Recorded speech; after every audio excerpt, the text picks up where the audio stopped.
Maharashtra today 24 news, सत्य परिस्थितीचा सविस्तर आढावा।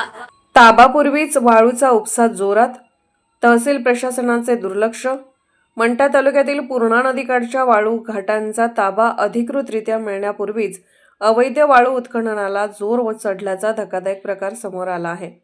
दिवसाढवळ्या नदीपात्रात जेसीबीच्या साहाय्याने टेम्पोमध्ये वाळू भरत असल्याचा व्हिडिओ सोशल मीडियावर व्हायरल झाल्याने मंठा तहसीलदार सुमन मोरे यांच्या भूमिकेवर प्रश्नचिन्ह उपस्थित होत असून तहसीलदार झोपले का, झोपेचे सोंग घेत आहेत। मंठा तालुक्यात सर्वत्र अवैध धंदे फोफावत असताना आता महसूल विभाग ही झोपेचं सोंग घेत आहे। मंठा तालुक्यातील पूर्णा नदीकाठच्या 11 वाळू घाटांचा लिलाव नोव्हेंबर व डिसेंबर महिन्यात पार पडला। मात्र फेब्रुवारी उजाडूनही संबंधित ठेकेदारांना अधिकृत ताबा देण्यात आलेला नाही।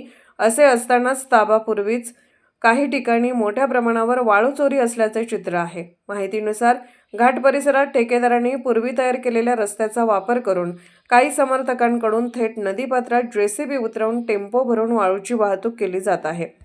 डिसेंबर व जानेवारी महिन्यात खोरवड, देवठाणा, उसवत, कानडी, हणवतखेडा, लिंबखेडा, सासखेडा, इंचा, टाकळकोपा, दुधा, किर्ला, वाघाळा, पोखरी, केंदळे, भुवन व वझर सरकटे या भागातून अंदाजे 10,000 ब्रास वाळू अवैधरित्या उपसली गेल्याचा अंदाज व्यक्त केला जात असून या माध्यमातून शासनाचा मोठा महसूल बुडाल्याची चर्चा आहे।